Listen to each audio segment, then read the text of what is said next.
ஆடி மாதம் பிறந்தாலே இந்த பாடல் எல்லோருக்குமே ஞாபகம் வரும். எமது பாடசாலை காலத்தில் முக்கியமாக நாங்கள் எல்லோருமே ஈழத்தில் படிக்கும் பொழுது எங்களுக்கு பாடசாலை காலத்தை ஞாபகப்படுத்துவதில் பசுமை நிறைந்த நினைவுகளாக இருப்பதில் இந்த ஆடிப்பிறப்புக்கு நாளை விடுதலை பாடலும் முக்கிய இடத்தை வகிக்கும் என்பது பலருக்கும் தெரிந்த உண்மை. இந்த பாடலை யார் எழுதியவர் என்று பார்த்தால் நவாலியூர் சோமசுந்தர புலவர் அவர்கள்.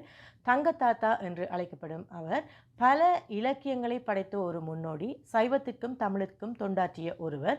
ஆனாலும் கூட அவரது இலக்கியங்களில் பலது பேசப்பட்டாலும் சிறுவர் பாடல்கள் என்பதற்கு தனித்துவமான ஒரு பெருமை பெற்றவர் தான் நவாலியூர் சோமசுந்தர புலவர் அவர்கள். அதனால்தான் அவர் தங்கத்தாத்தா என்று செல்லமாக சிறுவர்களால் எல்லாம் அழைக்கப்பட்ட ஒருவர் என்று சொல்லப்படுகின்றார்.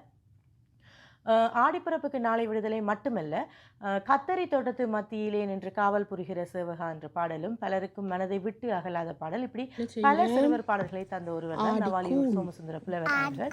அவரின் பாடல்கள் பலவற்றை நாங்கள் இனி வரும் காணொளிகளும் பார்க்கலாம். இன்றைக்கு நாங்கள் பாடப்போவது இந்த ஆடிப்பிறப்புக்கு நாளை விடுதலை பாடல் தான். ஆடிப்பிறப்பு என்றாலே மிகவும் மகிழ்ச்சியான விடயம். அதனை முதல் பந்தியில் ஆடிப்பிறப்புக்கு நாளை விடுதலை ஆனந்தம் ஆனந்தம் தோழர்களே என்று சந்தோஷமாக அதனை எழுதியிருக்கின்றார் புலவர்.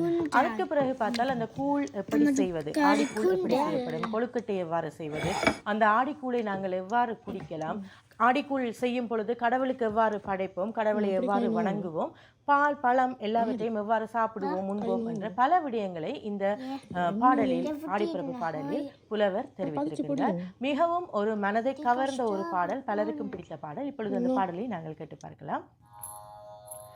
ஆடிப்பிறப்புக்கு நாளை விடுதலை ஆனந்தம் ஆனந்தம் தோழர்களே, கூடி பனங்கட்டி கூழும் குடிக்கலாம், கொழுக்கட்டை தின்னலாம் தோழர்களே, பாசிப்பயறு வறுத்து குற்றி சென்ன பச்சை அரிசி இடித்து தள்ளி வாசப்பருப்பை அரைத்து கொண்டு நல்ல மாவை பதமாய் வறுத்தெடுத்து வேண்டிய தேங்காய் உடைத்து துருவியே வேலூரில் சர்க்கரையும் கலந்து